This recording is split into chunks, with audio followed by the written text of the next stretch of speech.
Bien, bonjour à tous. Je suis très heureux de vous accueillir pour cette deuxième visioconférence qui donne suite à un premier débat qui s'est déroulé le mois dernier pour réfléchir à la place que pourrait occuper le pays de Redon comme Venise de l'hydrogène et des taxis volants. Nous allons continuer ensemble ce sujet de prospective, aborder à la fois la question des, de l'hydrogène et de la ruée vers l'écoaviation. Et aujourd'hui, nous allons stimuler cette réflexion à travers la présentation d'un carnet de voyage qui s'appelle l'Hermine et le Lotus. Il va nous permettre à la fois de brosser un panorama des échanges extrêmement forts qui ont existé sur un plan historique entre la Bretagne et l'Orient, et voir comment demain, finalement, sur cette réflexion futuriste autour des mobilités du futur, Redon va être aussi en capacité de se connecter à des dynamiques d'innovation exceptionnelles, de s'inspirer aussi des meilleures expériences et de travailler peut-être aussi à l'attractivité de porteurs de projets innovants, de dynamiques collaboratives qui peuvent aussi se mettre en place et la relier avec d'autres territoires. Ici, vous avez en photo alors un formidable quartier avec un rouge extrêmement dominant. C'est Jean Nouvel qui a été à l'œuvre de la renaissance de ce quartier qui est situé à deux pas de la concession, de l'ancienne concession française de Shanghai.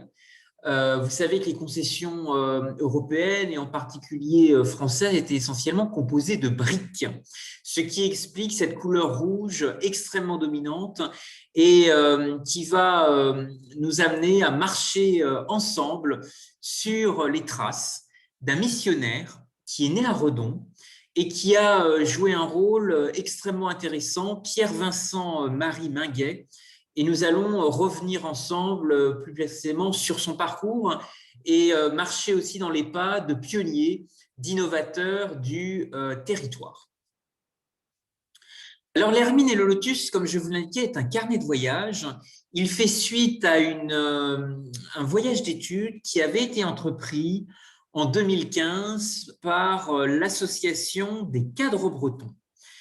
J'ai à l'époque coordonné ce voyage d'études et j'ai voulu mettre par écrit les enseignements extrêmement intéressants de ce déplacement qui s'inscrivait dans le cadre du 30e anniversaire du jumelage entre la région Bretagne et la province chinoise du Shandong, qui est elle-même jumelée à la région Pays de la Loire et qui a été la terre d'accueil des épreuves nautiques des JO de Pékin.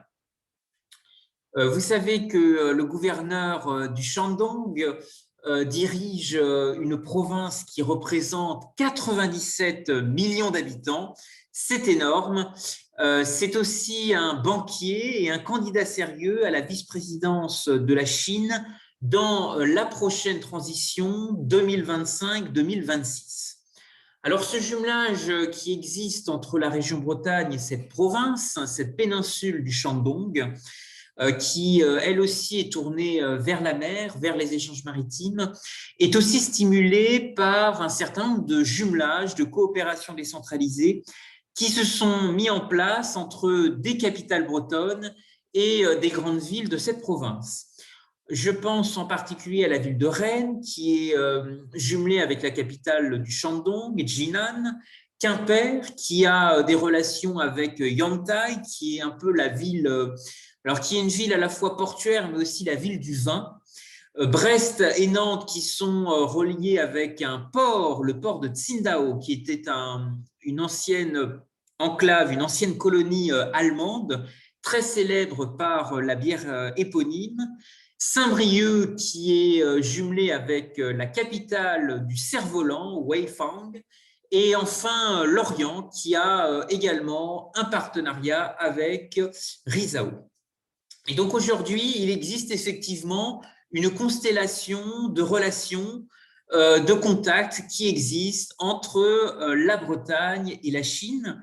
Et l'Hermine Lotus était finalement l'occasion de produire une étude, à la fois pour se replonger dans la profondeur des relations qui ont pu exister, de 1535 à aujourd'hui. Et finalement, en allant à la rencontre aussi d'expatriés bretons sur place, en Chine continentale, mais aussi à Hong Kong et dans d'autres hubs et territoires innovants en Asie, croiser, mettre en cohérence les informations disponibles et croiser des opportunités, des coopérations qui nous permettront demain de prospérer dans un monde incertain. Alors, cet ouvrage, l'Hermine Lotus, sera mis à la disposition de l'ensemble des participants à cette visioconférence. Je vous transmettrai la version numérique, la version PDF de cet ouvrage qui pourra vous permettre de vous replonger dans ce sujet.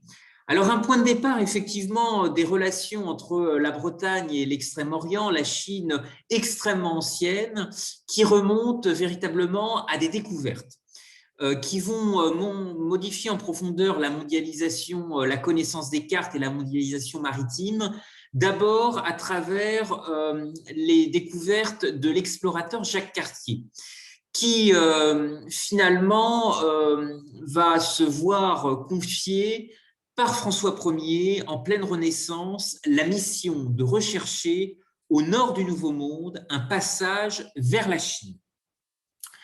À l'époque, dans un contexte de rivalité, de jeu d'acteurs entre puissances européennes, puisque Vasco de Gama avait réussi à passer le cap de Bonne-Espérance en Afrique du Sud et coulait ainsi la puissance vénitienne, car d'un seul coup, les produits de Chine valaient à cette époque déjà 5 fois moins cher à Lisbonne qu'à Venise. Et donc, Jacques Cartier ne trouvera malheureusement pas ce passage vers la Chine, vers l'Asie, mais il explorera le golfe du fleuve Saint-Laurent et découvrira le Québec, permettra d'établir des comptoirs extrêmement utiles aux relations transatlantiques encore actives aujourd'hui.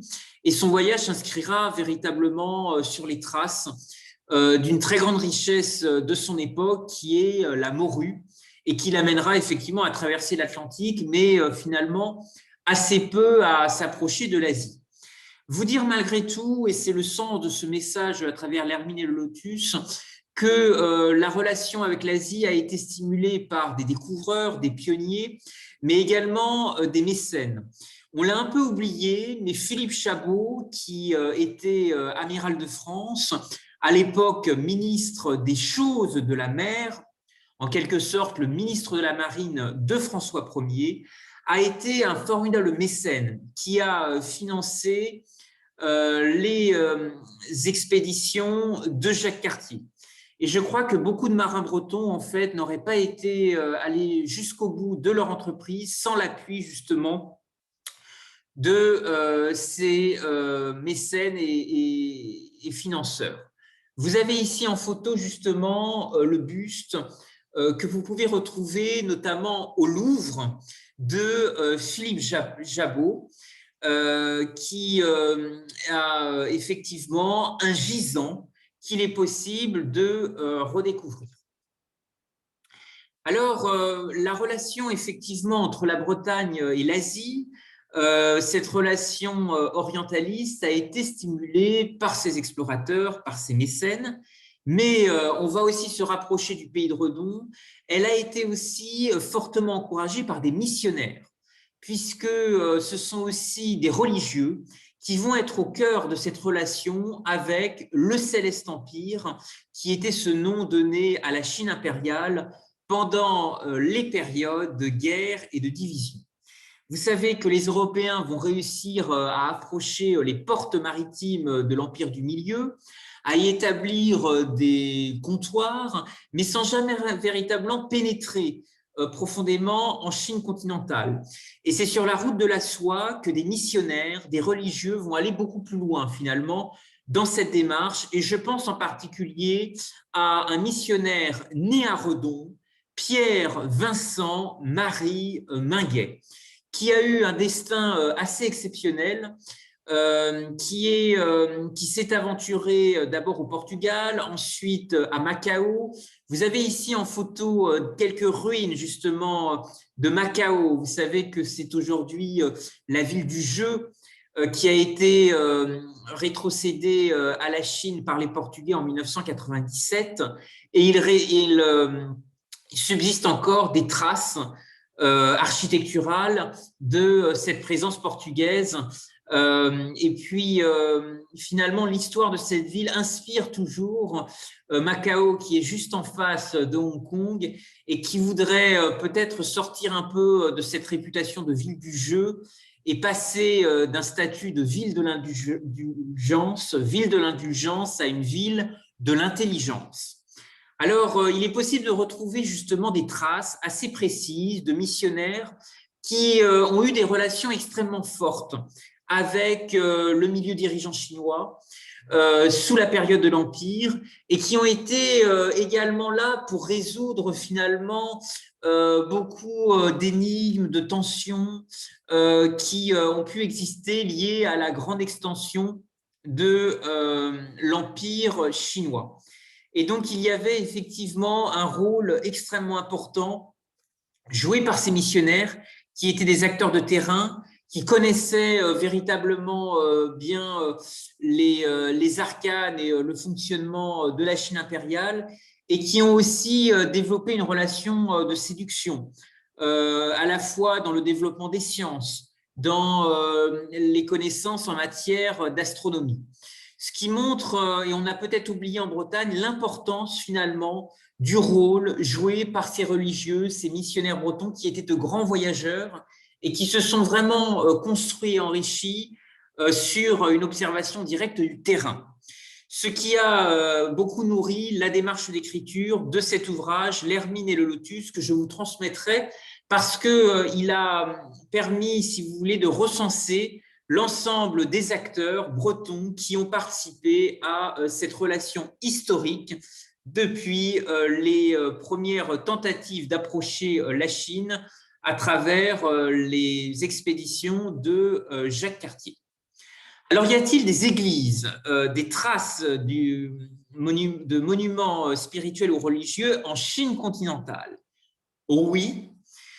Il y a à ce titre un monument qui est assez impressionnant, qui est la cathédrale Saint-Michel de Tsingtao. Tsingtao qui était effectivement un ancien port au cœur d'une ancienne concession allemande et qui conserve encore des traces d'architecture bavaroise que vous pouvez découvrir sur ces photos, puisque vous avez encore à Tsingtao, dans cette terre d'accueil des épreuves nautiques des JO de Pékin et qui est jumelée avec la ville de Brest, mais aussi avec Nantes-Saint-Nazaire, il y a encore de façon extrêmement visible d'anciennes résidences, des maisons typiquement inspirées de l'architecture bavaroise. Et c'est assez impressionnant. Et il y a ces traces aussi spirituelles extrêmement fortes du patrimoine religieux apporté par les Européens.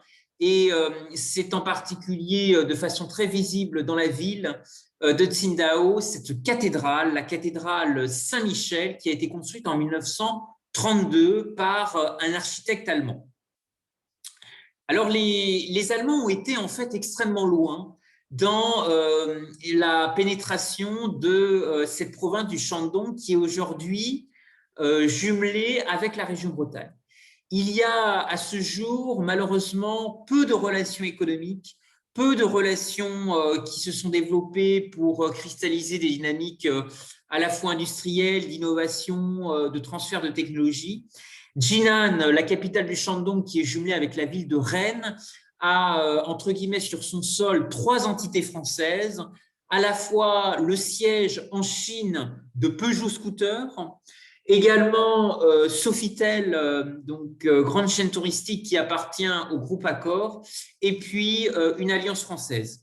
Mais vous dire que dans cette région qui a énormément de potentiel, qui est à proximité de la Corée, il y a énormément de liens à développer, à la fois parce que le Shandong est une péninsule, pas seulement ouverte sur la Chine continentale, mais aussi très largement sur les deux Corées, Corée du Nord et Corée du Sud, et également le Japon. Alors, les Allemands ont très très bien compris justement le rôle stratégique de cette province et sont beaucoup plus implantés. Il y a un jumelage qui existe entre le Land de Bavière et la province du Shandong, des relations qui sont développées, y compris dans le cinéma, dans les échanges audiovisuels, et beaucoup d'entreprises, de délégations qui très régulièrement se déplacent pour développer des dynamiques d'innovation avec les deux territoires partenaires.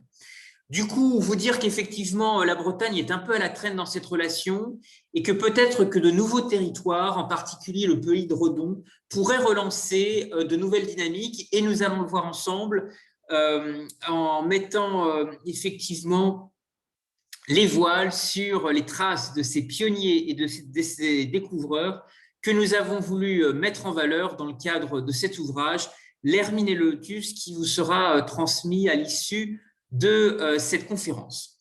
Alors, des freins, il en existe effectivement pour travailler avec les Chinois. On le voit, beaucoup de méfiance s'est développée depuis l'actuelle crise sanitaire.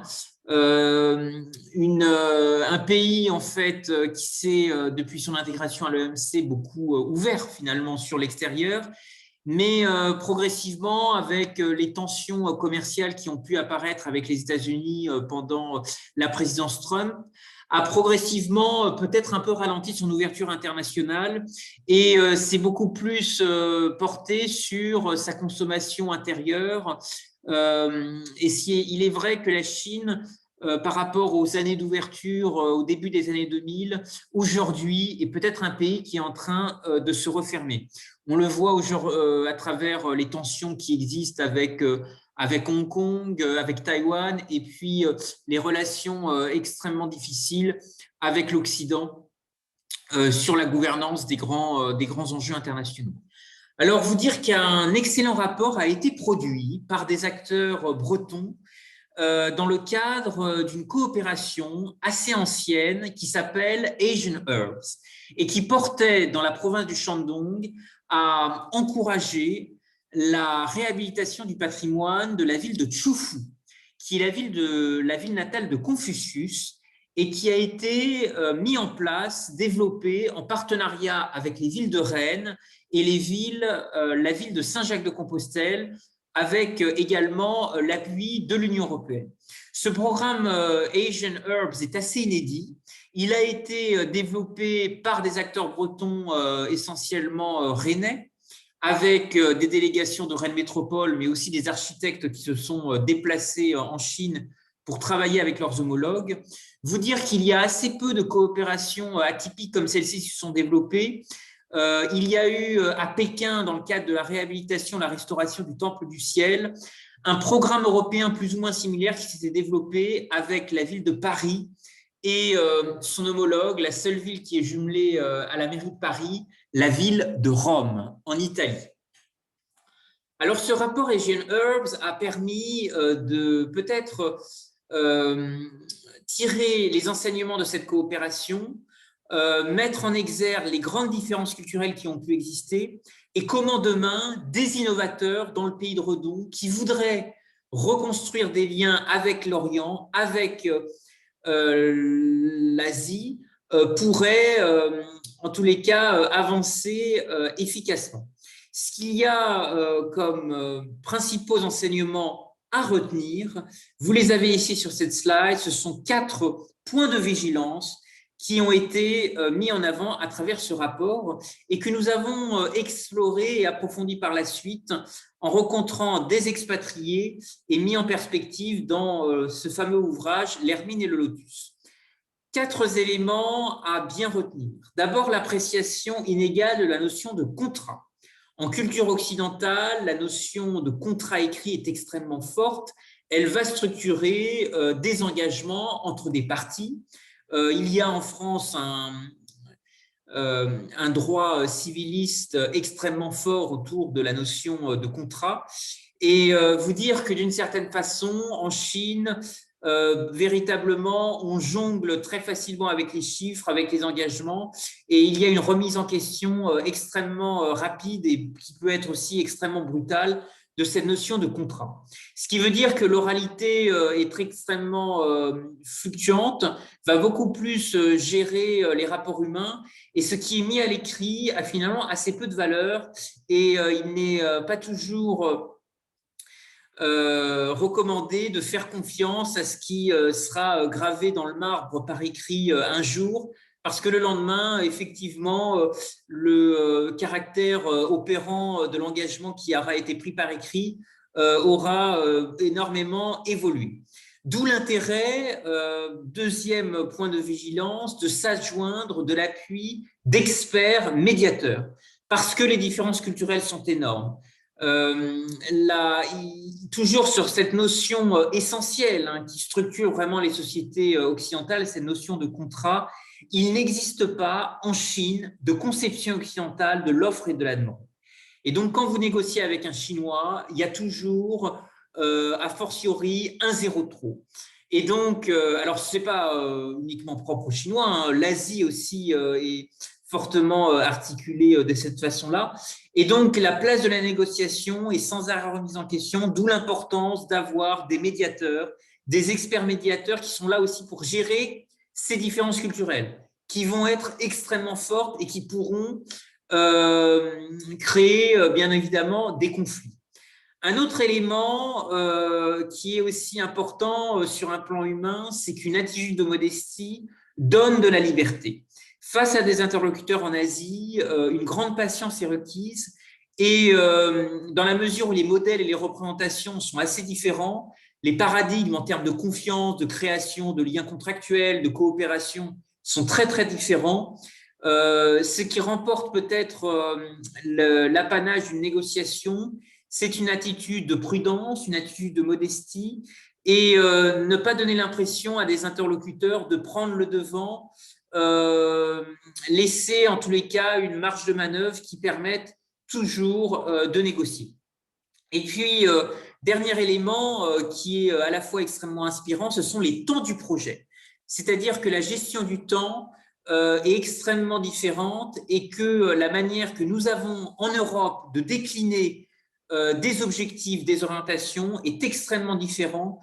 Et ce temps du projet dans l'organisation européenne n'a absolument rien à voir à la façon de fonctionner en Asie, où encore une fois, cette conception occidentale de l'offre et la demande, le rendu, le délivré, est très, très éloigné de ce que nous avons dans nos représentations occidentales.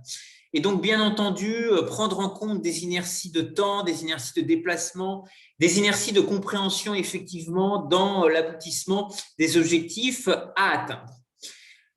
Voilà pourquoi l'Hermine et Lotus est à la fois un ouvrage qui se plonge dans les relations historiques, parce qu'il faut, à mon avis, bien prendre en conséquence le temps long, le temps de la prospective, qui est fondamental dans la capacité de travailler et de jongler avec les Chinois. Alors, d'autres partenariats atypiques se sont mis en place, malgré effectivement les différences culturelles extrêmement fortes. Vous dire que le Mont-Saint-Michel a mis en place de façon inédite un jumelage avec une montagne sacrée dans la province du Shandong, qui est le mont Taishan.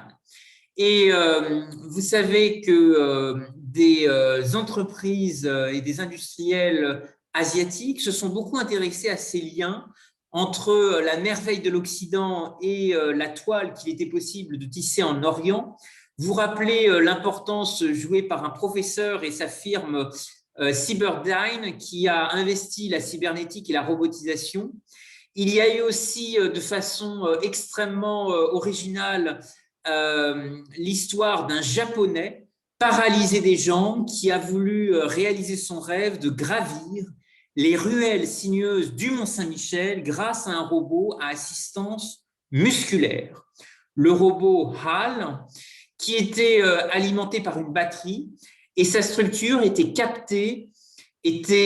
composée de capteurs détectant le signal d'activation des muscles humains qui émanent du cerveau.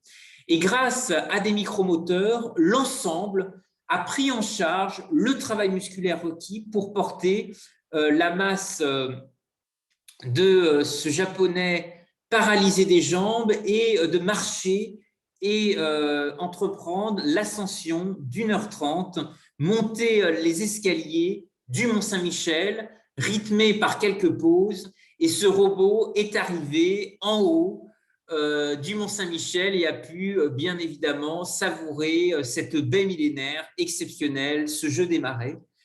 Voilà, ce qui montre qu'il est malgré tout, au-delà des différences culturelles, capable de créer des connexions. Et je pense que le pays de Redon peut effectivement encourager et développer un formidable élan en matière d'innovation sur ces relations d'ouverture avec le monde. Alors, dans l'Hermine et le Lotus, cet ouvrage, nous avons, à ce titre, pour réussir des coopérations entre Redon et le reste du monde, identifié 4 acteurs clés. En particulier avec l'Asie, il est très important d'identifier les passeurs, ceux qui transmettent. Premier groupe. Ensuite, les déclencheurs, ceux qui propagent. Deuxième groupe. Après, les défricheurs, ceux qui osent, ces porteurs de projets innovants. Troisième groupe. Et enfin, ceux qui forment des réseaux, c'est-à-dire les connecteurs. Et nous avons construit dans cet ouvrage l'Hermine et le Lotus 4 chapitres qui vous permettent de retrouver des témoignages extrêmement précis sur à la fois un prisme historique et un prisme d'innovation, les freins, les accélérateurs qui ont permis de prospérer, de développer des opportunités pour coopérer avec l'Asie dans un monde incertain. Alors, un peu d'histoire, effectivement. Vous rappelez que le 27 janvier 1964, un véritable coup de tonnerre a tremblé dans le ciel diplomatique, puisque le général de Gaulle va reconnaître le 27 janvier 1964 la Chine populaire et va ouvrir la porte aux relations franco-chinoises contemporaines. Il y aura à la suite l'un de ses ministres, ancien maire de Dinard, Yvon Bourges, alors président de la région Bretagne, qui s'inscrira sur ses pas et signera en 1985 une première coopération avec la fameuse province du Shandong, donc cette péninsule chinoise qui a accueilli les épreuves nautiques des JO de Pékin et qui est extrêmement proche d'une autre péninsule qui est la Corée. Alors, ce qu'il est extrêmement intéressant de regarder, c'est que finalement, sur les traces de cette audace diplomatique finalement entreprise par le général de Gaulle, plusieurs territoires bretons portent des messages extrêmement porteurs sur la façon dont peut-être notre région peut imaginer demain sa relation avec l'hydrogène et la ruée vers l'écoaviation. Vous dire que l'île de Sein, ce petit territoire maritime qui était, selon le général de Gaulle, le quart de la France, poursuit finalement sa mission de résistante en engageant des réalisations extrêmement ambitieuses dans le domaine de la transition énergétique.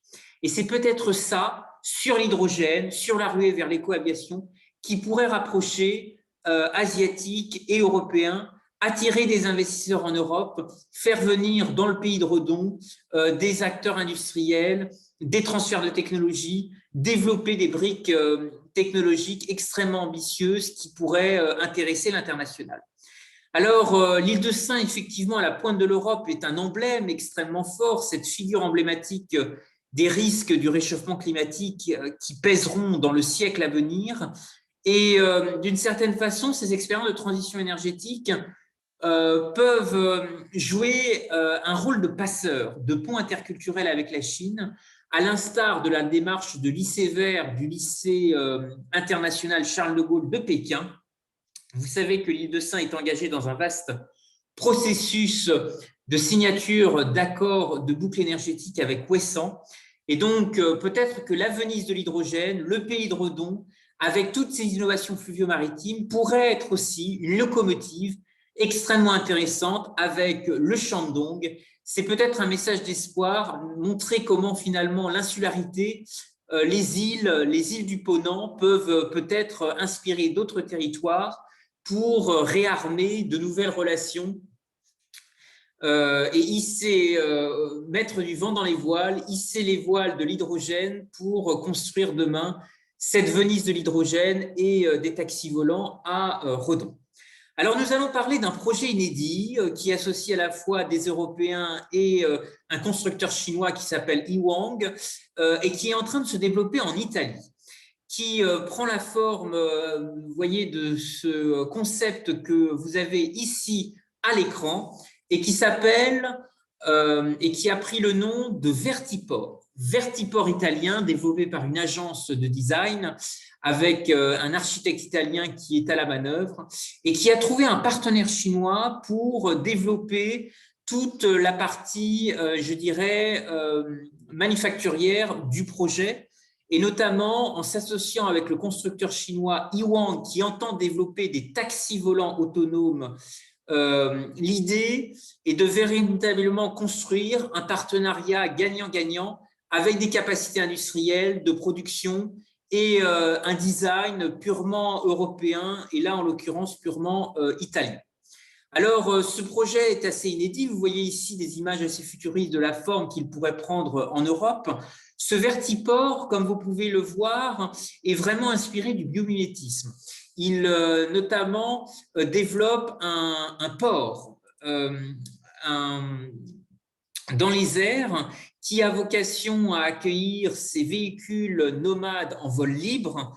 Et vous pouvez, à ce titre, observer que l'architecture de ce Vertiport épouse la forme d'un arbre. Alors, quelle est l'inspiration? Arrivez-vous peut-être à reconnaître à l'écran de quel arbre s'agit-il en regardant un peu le design qui a été choisi par les Italiens?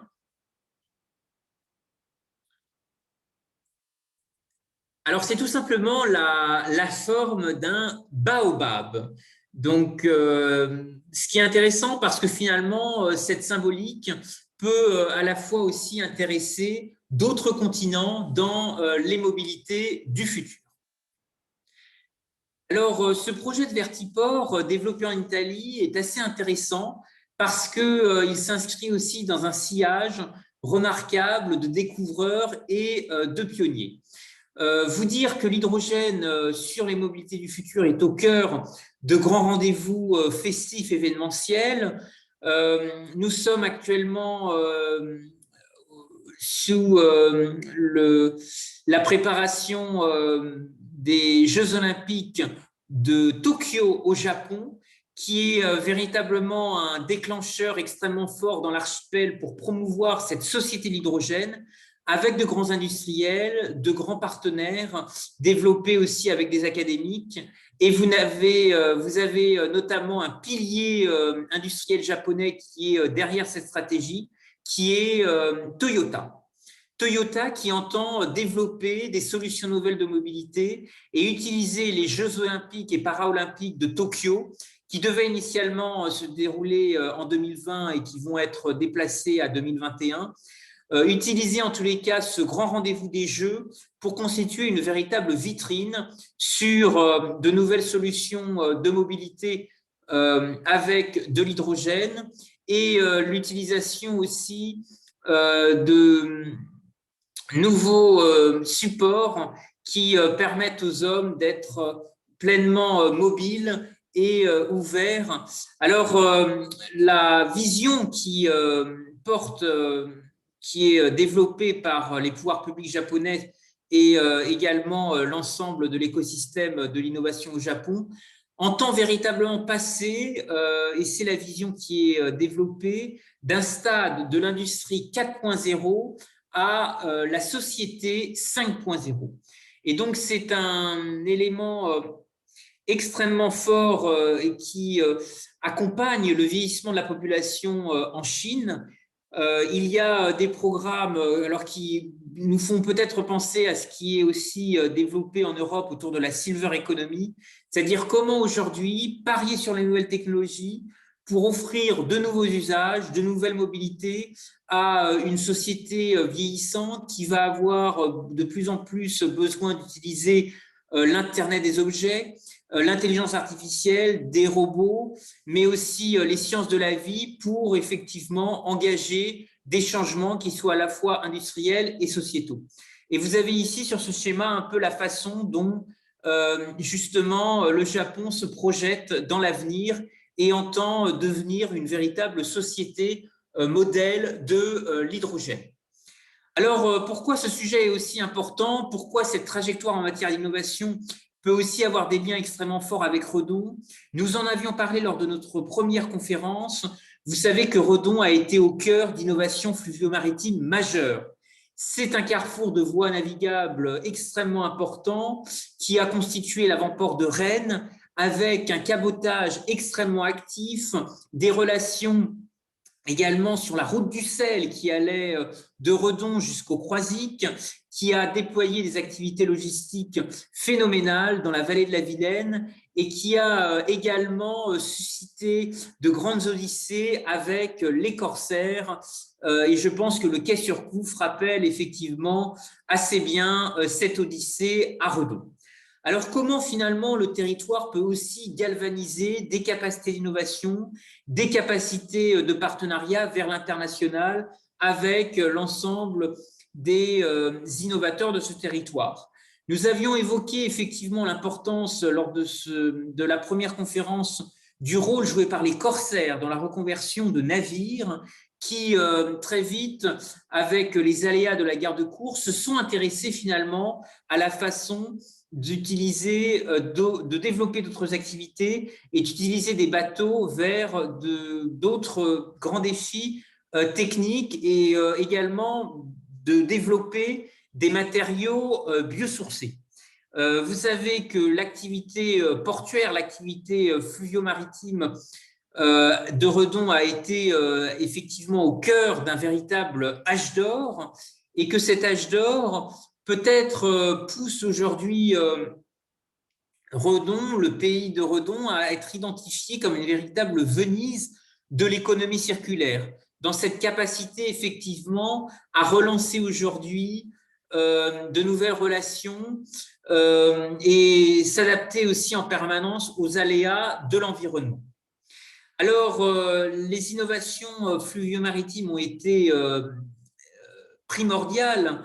Elles ont à la fois permis un grand nombre de découvertes dans le domaine de la haute technologie aéronautique. Vous avez à ce titre des exemples assez exceptionnels ici de prototypes de premiers canaux-planeurs qui ont été utilisés. Et finalement, ces temps pionniers de l'aviation sont véritablement nés dans des hangars à bateaux, avec les premiers hydravions en bois et en tissu. Et la haute technologie navale a véritablement nourri des innovations de haute technologie aéronautique. Alors, comment demain Redon pourrait effectivement engager cette ruée vers l'hydrogène? Il y a une filière qui existe sur ce territoire, il y a des acteurs dans l'enseignement supérieur, des académiques, des entreprises qui peuvent être également pionniers, des logisticiens, la présence bien entendu du canal, l'aéroclub qui est aussi un témoignage extrêmement fort des temps pionniers de l'aviation dans le pays de Redon. Et nous allons effectivement nous projeter et regarder comment il serait intéressant de développer peut-être de nouvelles alchimies, de nouvelles façons pour le territoire de regarder l'international. Lors de la précédente conférence, je reviens sur des éléments aussi marquants pour ceux qui découvrent le sujet aujourd'hui. Nous avions bien insisté sur l'importance de ce commerce fluvio-maritime à la pointe du progrès, et que Redon avait été aussi très en avance sur les énergies du futur, à la fois lors de la grande exposition de 1924 qui s'est déroulée à Nantes, où avaient été mis en avant les premières avancées techniques de la fée électricité, avec des efforts extrêmement importants pour la mécanisation des travaux agricoles, la modernisation aussi de filières ultramodernes d'approvisionnement, le développement également de la logistique du territoire. Alors l'hydrogène, comme vous le savez, est une priorité des institutions européennes. C'est le Green Deal qui est porté par la Commission européenne actuellement à travers différentes séquences et étapes que vous pouvez retrouver ici à l'écran jusqu'en 2030. Là, il apparaît finalement la carte des différents acteurs qui ont été identifiés pour déployer le plan hydrogène régional mis en place par Bretagne Développement Innovation et la région Bretagne avec le support de financement européen. Il y a également un écosystème hydrogène fort qui se développe dans la région des Pays de la Loire. Chaque région met en place un véritable plan. Vous pouvez retrouver assez facilement les différents plans hydrogène déployés dans les régions et faire peut-être un peu de benchmarking pour regarder effectivement quelles sont les dynamiques mises en œuvre, qui sont les acteurs mobilisés, quels sont les freins et les accélérateurs.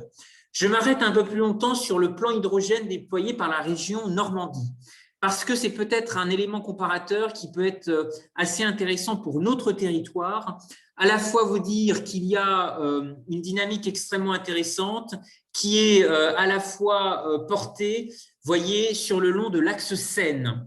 Et ça, c'est peut-être quelque chose qui peut être très inspirant pour le pays de Redon, parce que ça montre effectivement comment finalement le volet fluvial, la dynamique des innovations fluvio-maritimes qui ont été au cœur de l'âge d'or de Redon, pourrait aussi être fortement stimulé par d'autres écosystèmes qui s'organisent le long du fleuve.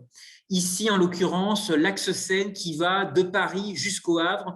Vous voyez que finalement, à l'échelle de la région Normandie, finalement, les grands projets hydrogène sont quand même très, très polarisés le long de cet axe, Le Havre, Rouen, et qui va jusqu'à Paris, donc cette vallée de la Seine. Ce qui montre qu'effectivement, en retrouvant un peu le carrefour stratégique qu'a eu Redon, la vallée de la Vilaine, il y aurait peut-être la possibilité de polariser justement de formidables dynamiques d'innovation et de partenariat à l'international. Il y a aussi en région Normandie d'autres dynamiques hydrogène qui se mettent en place, notamment du côté de Caen. Et puis, vous voyez à gauche de cette carte, finalement, ça passe un peu inaperçu, mais les îles qui jouent aussi un rôle très, très important.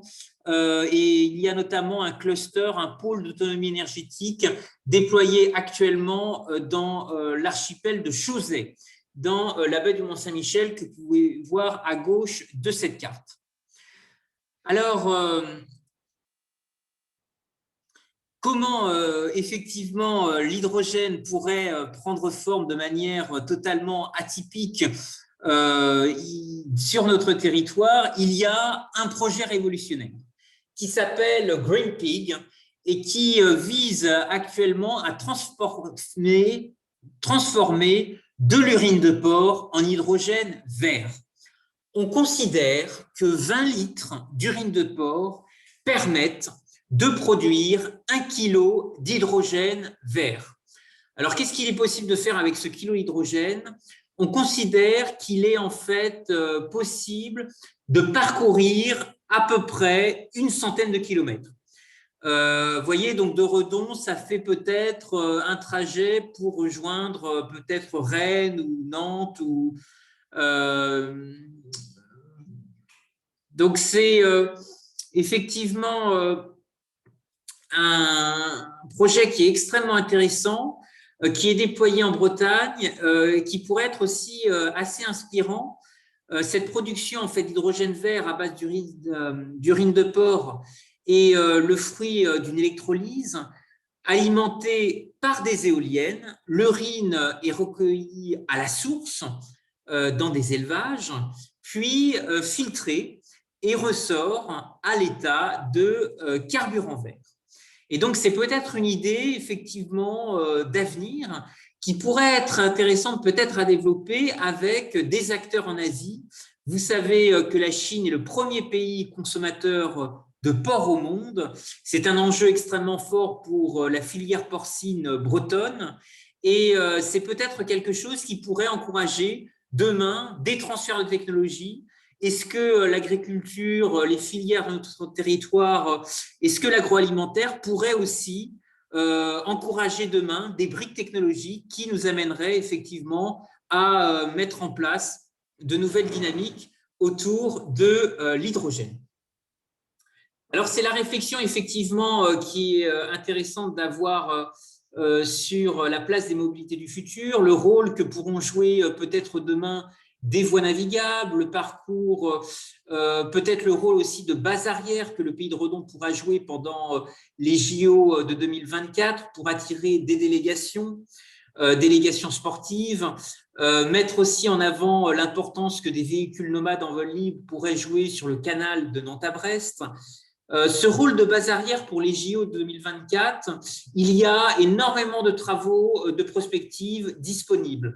Je voudrais à ce titre vous encourager à prendre connaissance des travaux qui avaient été produits par le Conseil de développement du pays de Saint-Malo, notamment lors des JO de Londres, puisque vous savez que Dinard et ses nombreuses infrastructures sportives avaient servi de base arrière et avait accueilli de nombreuses délégations qui étaient venues se préparer en Bretagne avant de rejoindre les JO de Londres, qui rencontraient sur le sol britannique beaucoup d'inertie à travers des temps de parcours extrêmement longs entre les sites, entre les différentes villes, notamment en train. Et donc, le site de Dinard avait été identifié, grâce à son aérodrome, comme finalement une alternative crédible peu onéreuse pour permettre à des délégations sportives de venir s'entraîner en amont en Europe et de se préparer à participer aux épreuves sportives des JO de Londres.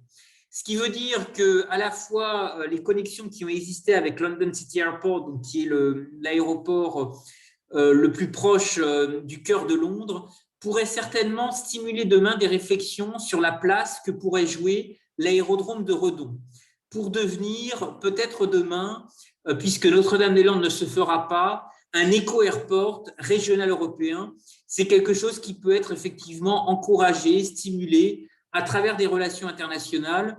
Et peut-être que ce rôle de base arrière pourrait être aussi un formidable point de ralliement pour défendre le marketing territorial du territoire et son attractivité vers le monde.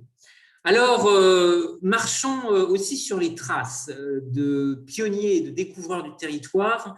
Je voudrais revenir peut-être sur le parcours extrêmement atypique de Marcel Quercia, qui a été le premier président de l'Aéroclub Redonnais.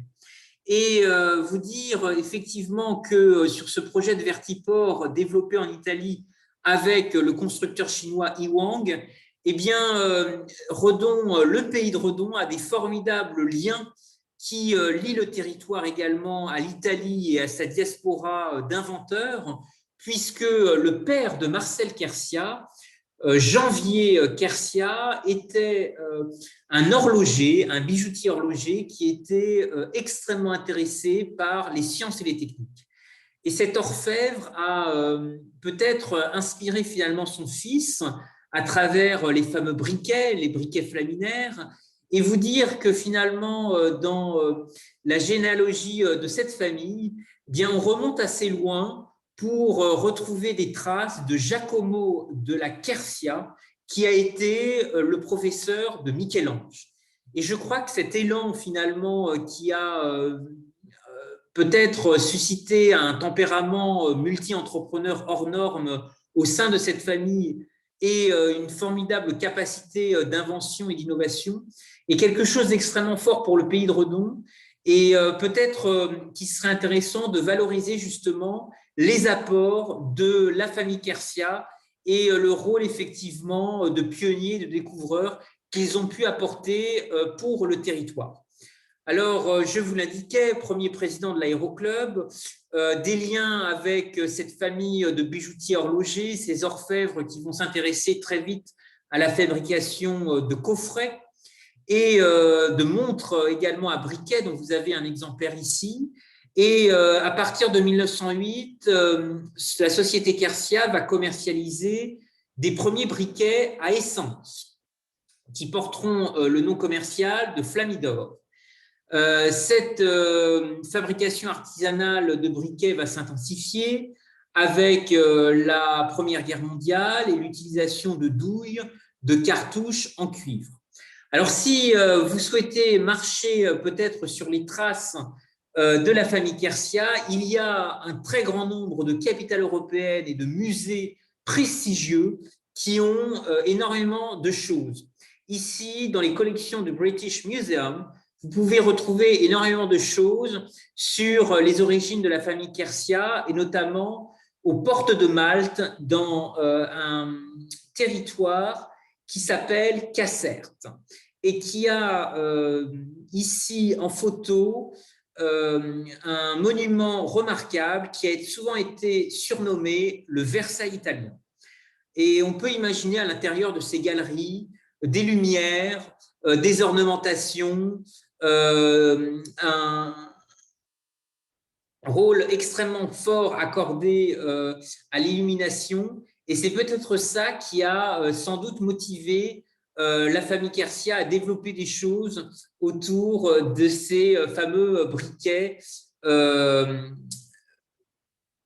flaminaires. Alors, effectivement, le projet de Vertiport que nous avons présenté au début de cette conférence, italien, développé à travers les références que vous avez ici sur cette slide, cette agence italienne dont vous avez le nom, et qui est portée par un architecte italien, développe un partenariat fort avec un constructeur chinois pour mettre en œuvre ce prototype de Vertiport qui épouse, comme je vous l'indiquais, la forme d'un arbre. Ici, sur cette photo, je pense que c'est assez visible, on peut effectivement observer le baobab. Et donc, effectivement, le Vertiport qui se développe entre l'Italie et la Chine pourra peut-être un jour essaimer, pourquoi pas, dans le pays de Redon, si des acteurs se saisissent effectivement de l'intérêt de développer ce type de plateforme, une offre peut-être de transport aérien écologique, un débouché à développer en matière d'éco-aviation. En tous les cas, la filière hydrogène qui se développe sur le territoire est certainement un formidable encouragement à mettre en place des dynamiques fortes dans ce domaine. Alors, Flaminaire, effectivement, est une saga industrielle du pays de Redon. Ici, de vieilles photos d'archives vous permettent de retrouver un peu les débuts de cette entreprise. L'ancrage aussi que cette entreprise a développé en termes d'invention sur le territoire.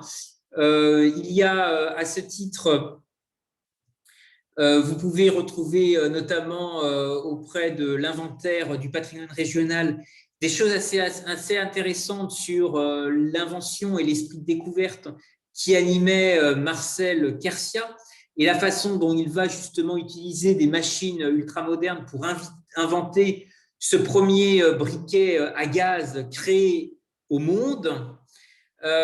Aujourd'hui, effectivement, cette grande saga a été reprise par le groupe BIC.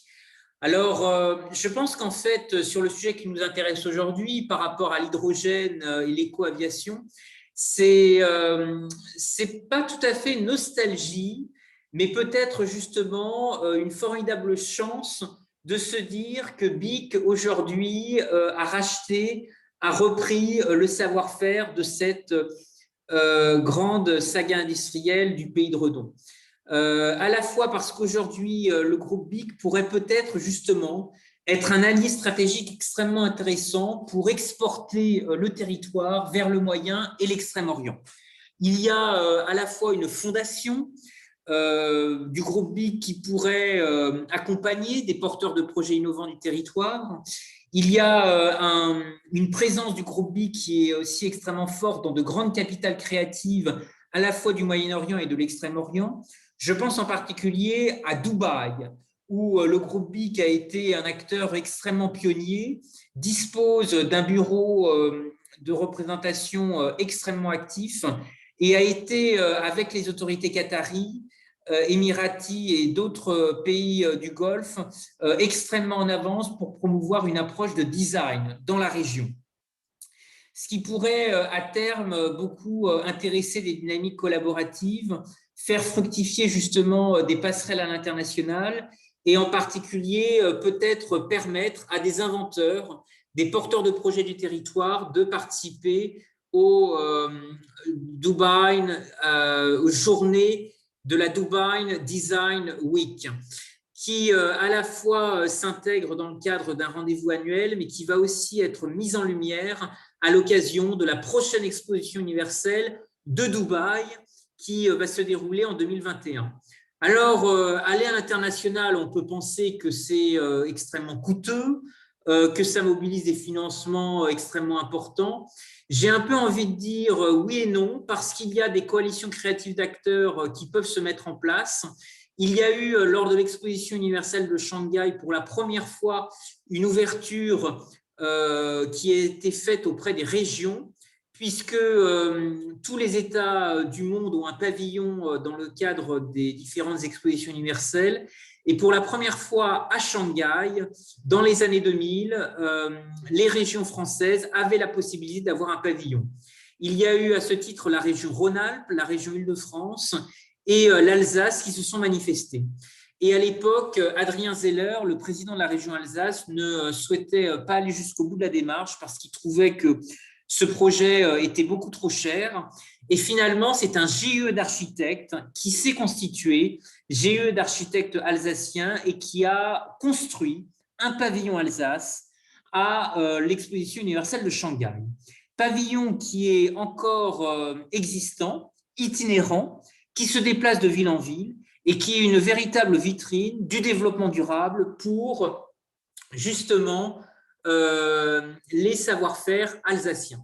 Ce qui veut dire que peut-être que pour le pays de Redon, un GIE porteur de projets innovants, d'industriels, d'acteurs académiques pourrait se constituer et mettre en place une dynamique collaborative comme il en a existé pour l'exposition universelle de Milan, puisque Rennes Métropole, Quimper Communauté et Saint-Brieuc Agglomération s'étaient unis ensemble et avaient ensemble mis en place un formidable élan de coopération dans le cadre de l'exposition universelle de Milan qui s'organisait autour du thème « Nourrir la planète, énergie pour la vie ».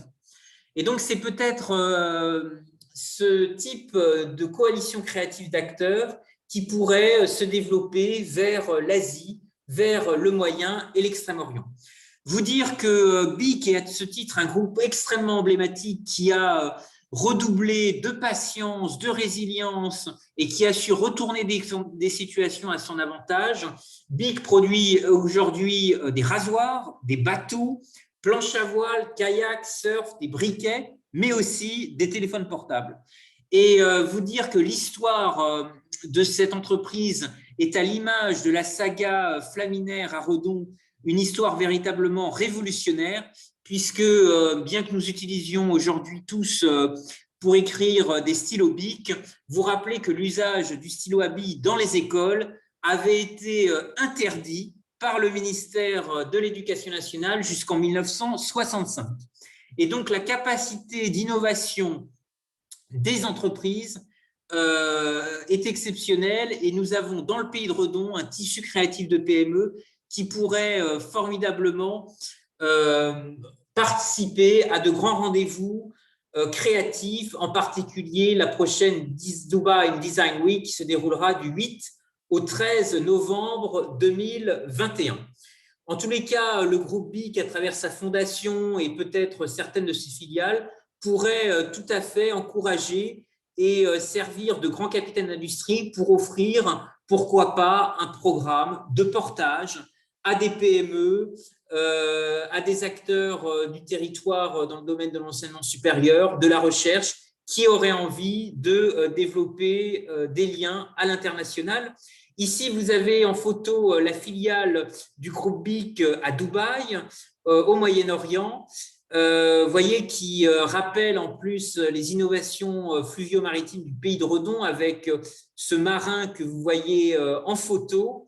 Et effectivement, cette filiale là-bas est aussi une formidable vitrine qui pourrait intéresser le pays de Redon pour communiquer directement vers des partenaires, vers des prescripteurs qui pourraient être intéressés pour développer des transferts de technologie, des briques technologiques autour de l'hydrogène et pourquoi pas la ruée vers l'éco-aviation. Je vous parlais de la Chine. Le groupe BIC a aussi une usine de briquets à Nantong, en Chine continentale. Et ce groupe est très bien positionné pour alimenter toute l'Asie et pas seulement la Chine, qui est aussi un marché en croissance pour les briquets.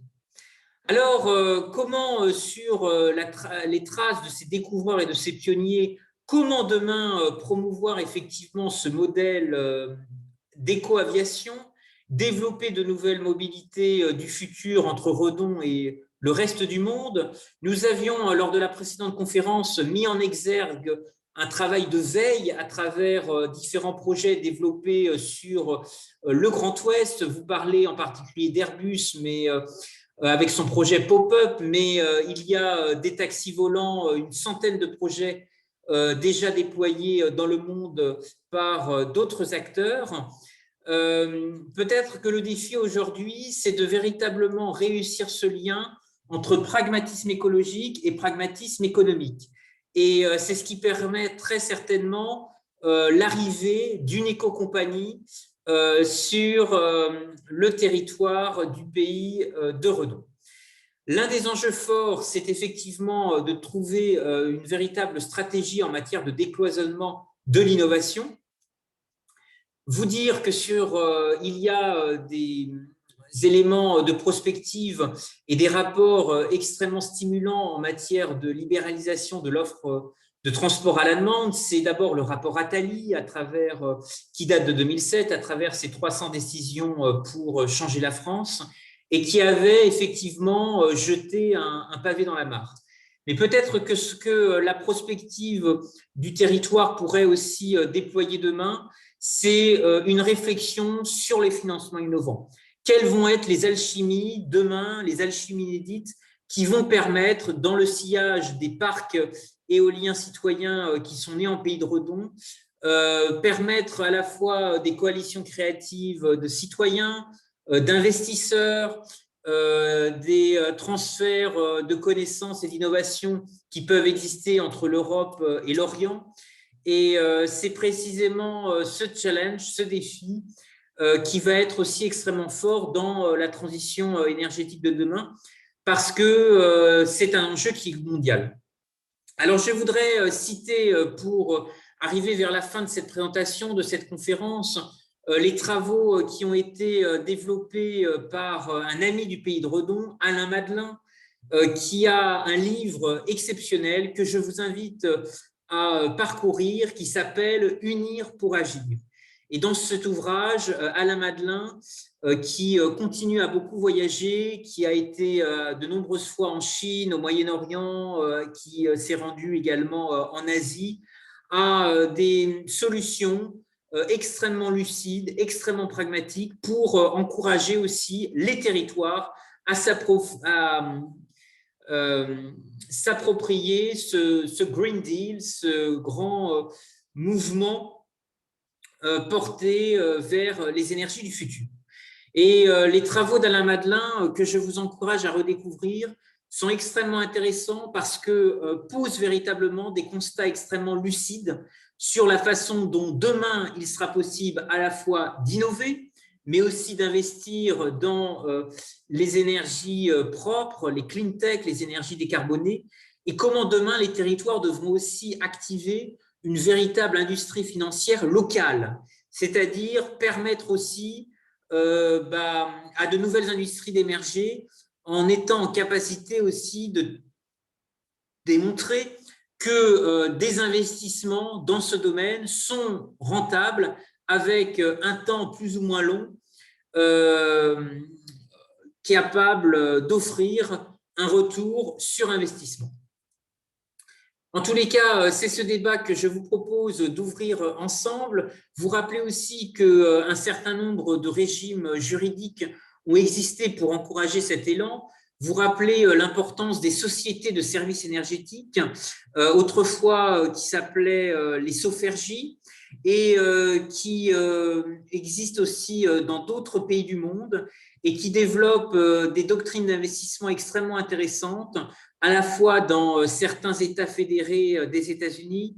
Vous pouvez notamment trouver des exemples assez inspirants dans l'État de New York, en Californie, dans l'État de Washington. Il y a vraiment un enjeu très fort, en tout cas sur ces investissements en matière d'efficacité énergétique, être en capacité de donner une valeur sûre aux économies d'énergie réalisées.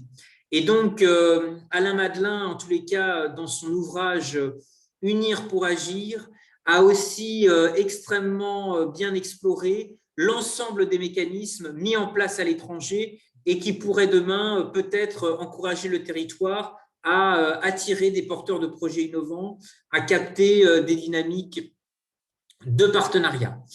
Lors de la précédente conférence avait été présenté un véhicule nomade en vol libre qui s'appelle FlyUp.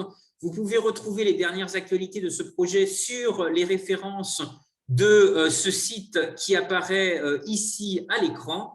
Et je voudrais vous remercier à tous pour votre attention. Je suis là pour répondre à vos questions. Je vous propose d'utiliser la bulle de discussion si vous souhaitez réagir, si vous souhaitez faire part de vos remarques, et vous dire également que cette conférence est enregistrée, qu'elle sera mise en ligne et que vous pourrez également faire part de vous replonger sur le sujet. Je transmettrai les planches de cette conférence à l'ensemble des personnes intéressées.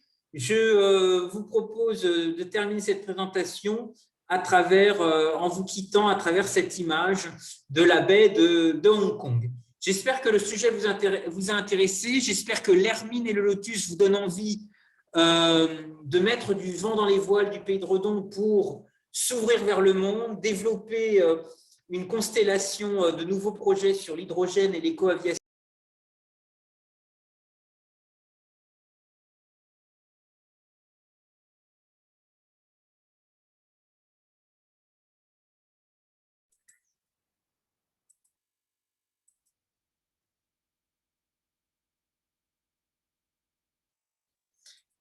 Bien, je vous propose de réagir maintenant et de vous répondre à l'ensemble de vos questions.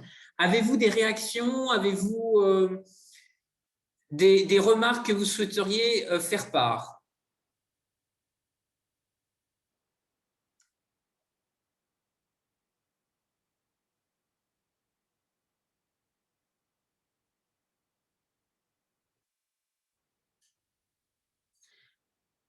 Oui, allez-y, monsieur, vous avez levé la main.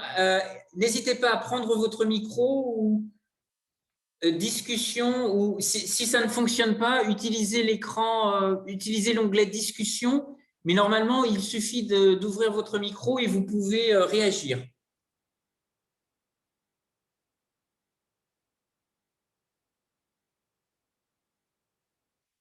Sinon, vous avez la bulle discussion si vous voulez poser une question ou faire part de vos remarques.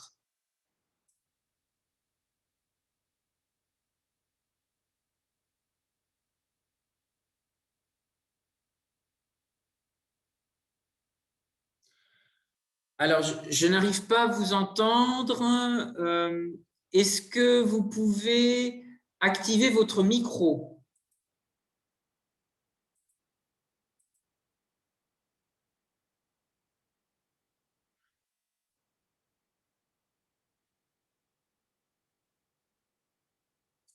Alors, je ne vous entends pas. Euh, Normalement, vous avez sur votre ordinateur une petite bulle dans laquelle vous pouvez cliquer sur plus et ouvrir l'onglet discussion.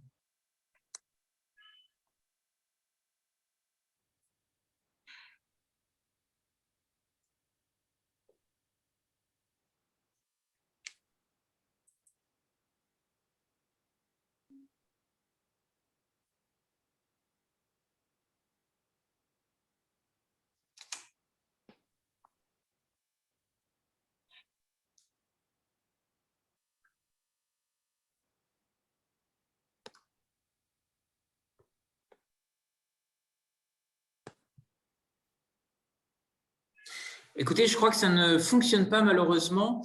En tous les cas, vous avez mon adresse email si vous souhaitez réagir. Je vous transmettrai la présentation de cette conférence si le sujet vous intéresse. Je voudrais vous remercier à tous pour votre attention. Je vous transmettrai aussi l'exemplaire du livre de l'ouvrage L'Hermine et Lotus si vous souhaitez en prendre connaissance. Et vous remercier encore une fois pour votre participation et votre prise. Alors, y a-t-il une dernière question? Allô? Allô, oui. Vous m'entendez? Oui, parfait. Ah ben, très bien. Alors, personne d'autre n'arrive à vous joindre. Bon, écoutez, je n'ai entendu qu'une partie de votre conférence intéressante, hein, où il y a plein de choses qui caractérisent Redon et son activité, hein, notamment bon, les briquets, Flaminaire, tout ça. Vous avez parlé, malheureusement, je suis arrivé trop tard, du fluvio-maritime. J'appartiens à une association qui s'appelle Amarinage, peut-être en avez-vous entendu parler, qui avait comme projet principal de reconstruire un brick goélette fabriqué à Redon en 1882. Voilà. Et qui a navigué pendant 30 ans et fait du cabotage le long des côtes de l'Europe et également joint les bandes de Terre-Neuve pour leur apporter du sel. Voilà, c'est toute une activité qui a caractérisé vraiment le pays de Redon, hein. Vous avez tout le quartier du port, ce qu'on appelle le quartier du port, hein, qui est aujourd'hui comme une île du fait du canal de l'Antin-Brest, et qui était extrêmement actif et vivant. Et surtout, évidemment, qui a atteint son apogée grâce à la construction du port en eau profonde, quoi, du port de Redon, quoi. Voilà. Et bon, évidemment, j'arrive là sans trop savoir ce que vous avez dit là-dessus, mais je serais intéressé de savoir comment. Voilà. Oui. Moi, je pensais que faire renaître en tant que simplement membre de cette association, hein, j'ai un peu proposé qu'on pourrait utiliser ce bateau, je veux dire, comment dire, faire référence à ce bateau que nous devrions construire, ce Rigoëlette, sous l'angle d'un bateau de travail qui a existé comme bateau de travail et aussi de contact avec un certain nombre de ports européens jusqu'en Scandinavie et beaucoup au Pays de Galles, hein, en Espagne, jusqu'en Italie, dans le golfe de Gênes. Voilà. Alors là, il me semble qu'il y a eu vraiment quelque chose de très important qui a duré très longtemps et qu'on pourrait peut-être faire revivre d'une certaine façon. Qu'est-ce que vous pensez de ça? Je trouve ça extrêmement intéressant. Je vous ai laissé sur cette slide donc mon adresse courriel. Je vais vous envoyer la présentation complète de cette conférence. Vous aurez le support qui vous permettra de vous replonger dedans. Cette conférence va être restituée dans une trentaine de minutes sur YouTube, donc vous pourrez la retrouver assez facilement. L'idée, en tous les cas, de créer, de relier Redon à un réseau de ports européens, ça c'est vraiment intéressant. Vous pouvez peut-être regarder aussi ce qu'a voulu faire Saint-Malo dans ce domaine à travers un réseau qui s'appelait Si tous les ports du monde. Et ils ont créé un peu plusieurs pôles comme ça. Il y avait un pôle celtique, il y avait un pôle Europe du Nord. Et donc peut-être que vous pourriez créer cette constellation de la même façon avec un network un peu international, un axe Europe du Nord, pourquoi pas un axe transatlantique jusqu'à Saint-Pierre-et-Miquelon. Voilà, oui, c'est ça. Ça, je trouve ça très, très intéressant, hein, au contraire, parce que c'est peut-être ce qui manque aussi un peu au territoire, se projeter à l'international. Un élargissement. Et voir avec le groupe BIC, en fait, est-ce que le groupe BIC ne pourrait pas être mécène du bateau, de ce bateau de travail, et créer, vous apporter peut-être des financements ou… D'accord, oui, oui, oui. Moi, je pensais faire renaître un petit peu les liens, si vous voulez, anciens du cabotage, avec les ports qu'a fréquenté ce bateau à l'époque. Voilà. Et donc, avec le groupe BIC, je sais pas, oui. C'est eux qui ont repris Flaminaire et en fait, oui. Il y a une culture de l'innovation qui est très très forte. Alors, est-ce qu'un grand capitaine d'industrie pourrait justement vous apporter un coup de pouce financier pour matérialiser ce réseau et puis vous aider un peu à l'animer grâce à sa présence un peu internationale? Ça peut peut-être vous donner une légitimité supplémentaire. Mais moi, je trouve le projet extrêmement intéressant. Ça m'intéresserait de le suivre. Donc, vous pouvez m'écrire, il n'y a pas de souci. Et je vous donnerai aussi des contacts. Je reviens d'expatriation à l'étranger. Donc, je peux regarder aussi comment, en Europe du Nord, mais aussi au Moyen-Orient, il y a eu un passé aussi extrêmement riche avec les pêcheurs de perles et tout ça. Donc, vous avez, ça peut intéresser aussi des pays émergents de découvrir ce territoire. D'autant plus qu'ils construisent encore des bateaux traditionnels, même jusqu'à Doha, hein, et en Indonésie, et des goélettes, par exemple. Oui, oui, tout à fait. Alors, d'autant plus que ce que vous dites à propos de BIC, qu'il conçoit, qu'il construit, je ne savais pas. Aujourd'hui aussi, ils construisent des bateaux, enfin, ils fabriquent des kayaks, des choses comme Oui. ça, c'est ça, hein? Je vais vous envoyer la présentation complète et vous pourrez vous replonger dessus. Et là, vous pouvez noter mon adresse courriel et m'écrire pour que je… Oui, j'ai noté déjà, oui, d'accord, D'accord, très bien. pour qu'on reste en contact et Vous je avez vous mon nom? enverrai des contacts Oui, d'accord, pertinents en tous les cas pour très bien. développer ce réseau de ports européens. Ça, c'est vraiment une très, très, très bonne intuition.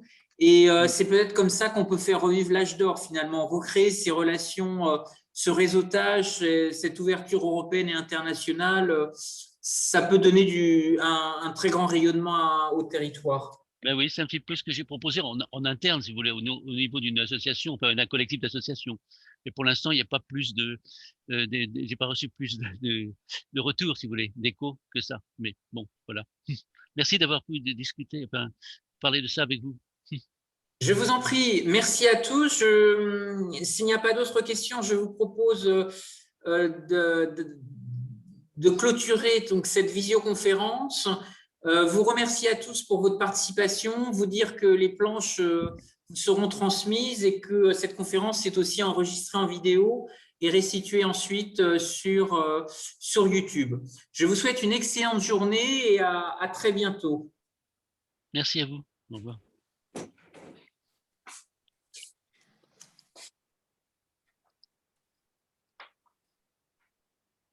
Bon.